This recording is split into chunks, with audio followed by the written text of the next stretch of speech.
back with another video, and another video means another project. At ang ginawa ko ngayon ay billiard table. So, it's been a while since the last time na nag-upload ako, at this time may oras na naman ako para gumawa ng content, at ang ginawa ko ay junior size na billiard table. So, 2 months ago gumawa ako ng maliit na billiard table para sa pamangkin ko, at yung mga barkada ko, yung mga kaibigan namin, yung mga binatilyo dito, naglalaro din sila ron. At nagre-request sila na, Kuya Leo, baka pwede kang gumawa ng medyo mas malaki or gumawa ka ng mas malaking billiard table para mas mag-enjoy tayo. Sino ba naman ako para tumanggi? So gumawa ako ng billiard table. And as usual, papachi-pachi ko pa rin siyang ginawa. So, inabot ako ng 2 weeks bago natapos. Pero at last, natapos ko na siya. At kung gusto nyo malaman kung paano ko nagawa tong billiard table na to, samahan nyo ako hanggang matapos tong video na to. At kung di ka pa nakakapag-subscribe, mag-subscribe ka na at hit mo na rin yung notification bell para updated ka sa mga susunod kong project. Umpisa na natin to. Ako si Leo and you are watching Woodflip. Let's go! Woo! Bam!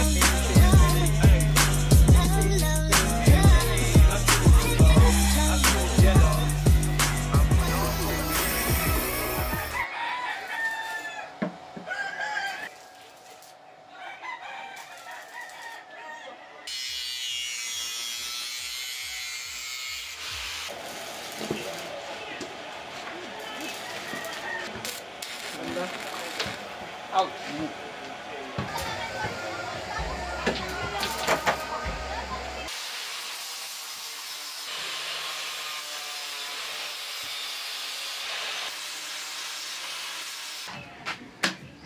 So yun, ito na yung gagamitin kong sahig ng junior billiards na ginagawa ko.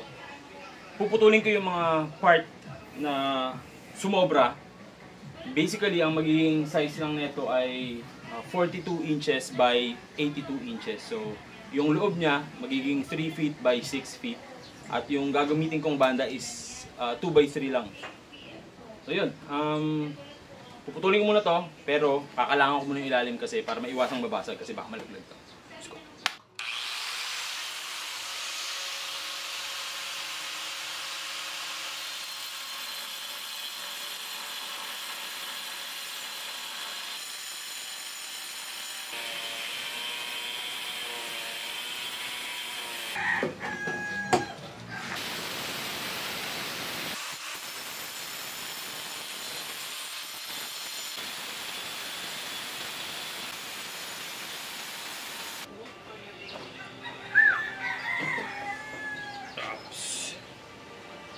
Shoot!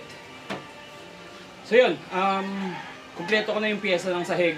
Ang sunod kong gagawin, lilinisin ko yung mga pinagdikitan. So itong mga to, i-grinder ko na lang para mas mabilis. Yung mga hindi pantay-pantay, so titignan ko pa kung anong pwede kong gawin. Pero, at least buo ko na yung sahig. Woo! Let's go!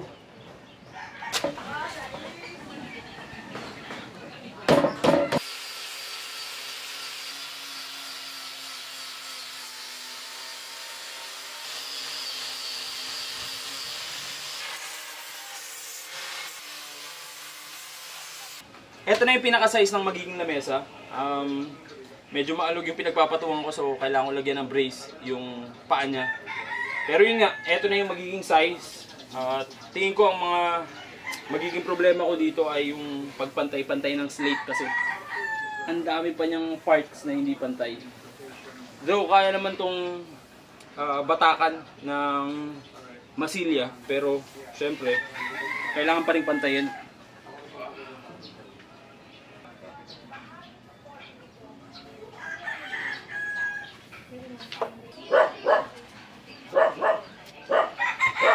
Tapos ko nang i-level yung mismong table niya.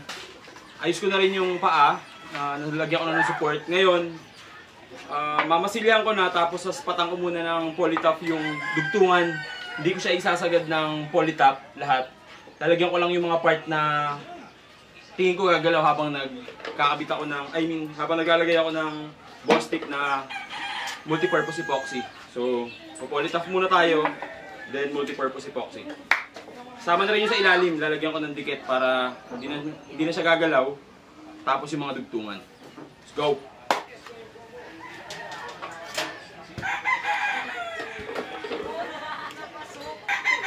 So bali ang unahin kong lagyan ng epoxy yung ilalim para ma-safety ko na yung pagkakadikit niya sa bakal. Tapos hindi na rin siya gagalaw. I mean para stock up na yung mga kalang na nilagay ko. So, maganda rito sa Bostik El General na multi-purpose epoxy, hindi siya mabilis matuyo kagaya ng Polytop.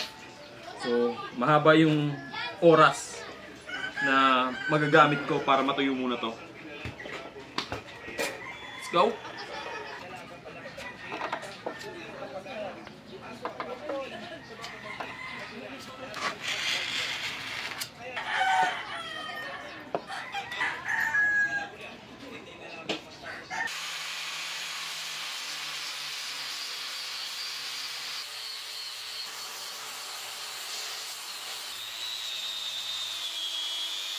Matuyo ito.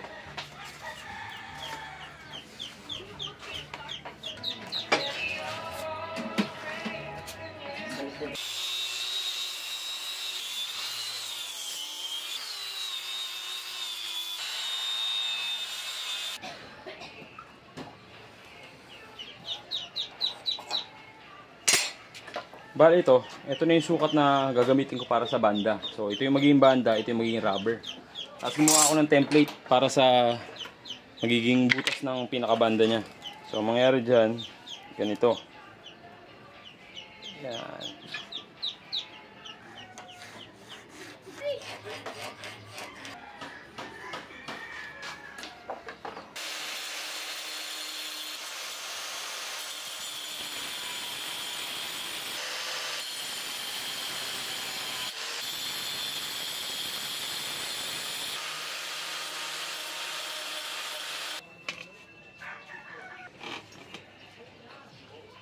Ganda! Boom! Bali, tapos ko nang tanggalin yung mga corner pockets tsaka yung side pocket. Bubutasan ko siya rito siguro mga tigtatlo para malagyan ko ng kahoy rito. Yung magiging pinaka-stapleran niya ng tapete. Kasi wala tong support na kahoy eh. Since luma na to, wala na yung dati niyang MDF na nakadikit sa ilalim. So yun, lalagyan ko siya, bubutasan ko para may pagkabitan. So yun.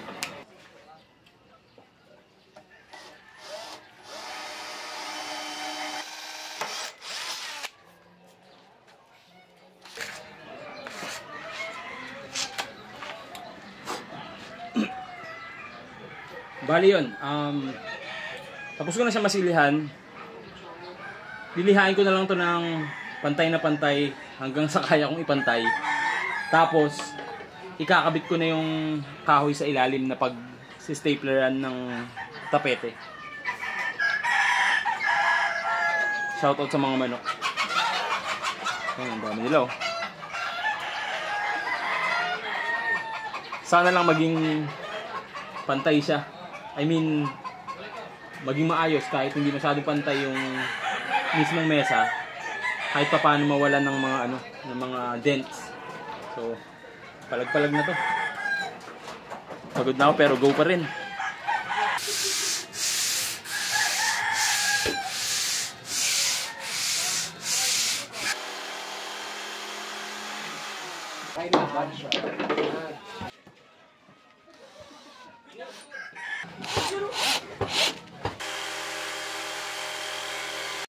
So yan, nakat ko na yan. Lahat ng corners tsaka to. Bali, hahasain ko na lang yan para magpantay. Okay na sila. Pero lalagyan ko pa to ng kahoy dito. Yung mga yan.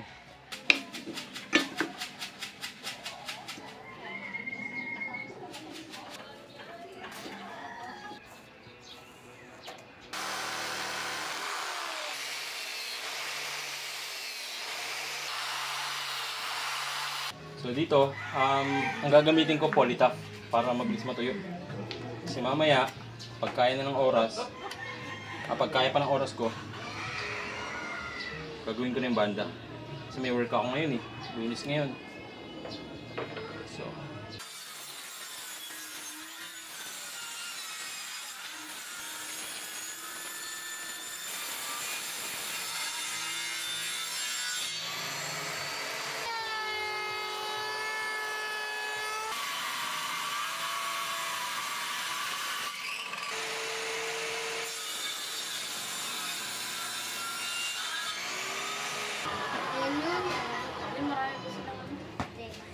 Tapos na namin putulin yung banda. Tinulungan ako ng airpods. Tapos, nilagyan na rin niya to ng mga bawas. Ewan ko ang tawag ba rito? Jumper ba? O groove? Ay, hindi. Ito pala yung groove. Pero yun, nakaltasan na to, pati itong side para mag-match siya sa cushion ng bilyaran. Yung pinakabanda niya. Then, pinadaan na lang namin to sa table saw. I-router sana kaso hindi ko mahanap yung ibang part ng router ko eh. So yan, pinadaan na lang namin 3 passing yan. Tapos kakat-kating ko na lang siya ng paet. Let's go.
Bali yun, naikabit ko na yung pang side niya. Tapos nilagyan ko na rin to ng groove. So ang gagawin ko ngayon, ilalagay ko na yung banda. Kakabitan ko na siya ng, ilalagyan ko na siya ng rugby. Tapos rugbyhan ko din yung banda bago idikit.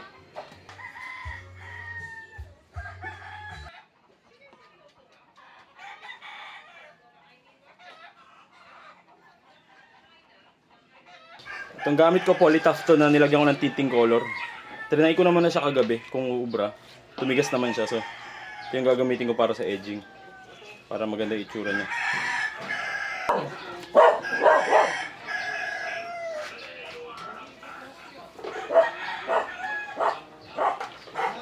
Bali, ang ginagawa ko ngayon, nililiha ko yung liston na nilagay ko.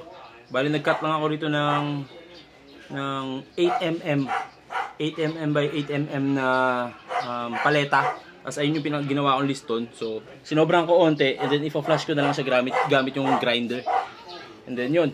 After nito, lilihain ko na to. Ito nga pala yung nilagay ko kaninang Polytaft. So, medyo tuyo na rin to. Lilihain ko na to lahat and then finishing.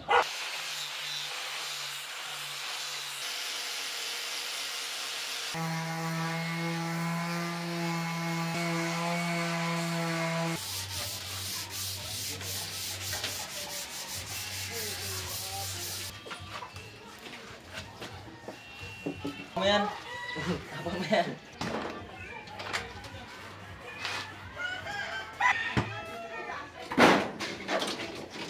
Dalihin mo na.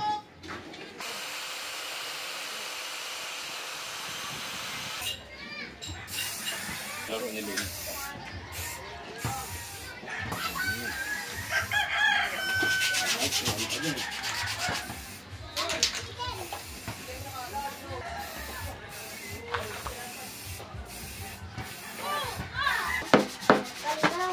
Kapal pa to?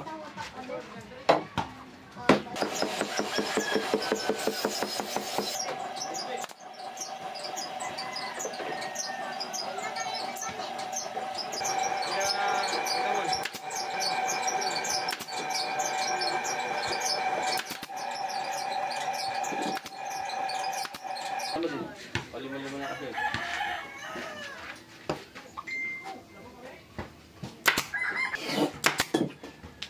Dito lang yan.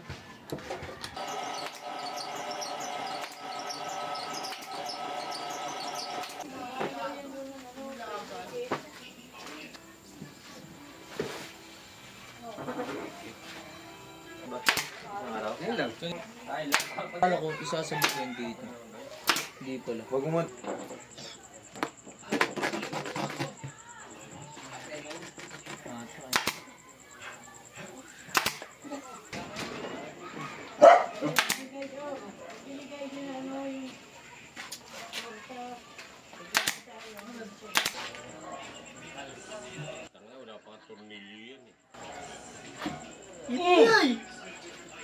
So yun, puta na na. Konti na lang. Kakabit ko na lang yung mga tornilyo. Tapos, yung mga packets, ay yung mga net sa packets. Tapos, go na, nag-aabang na yung mga tropa. Sigawad ko yan.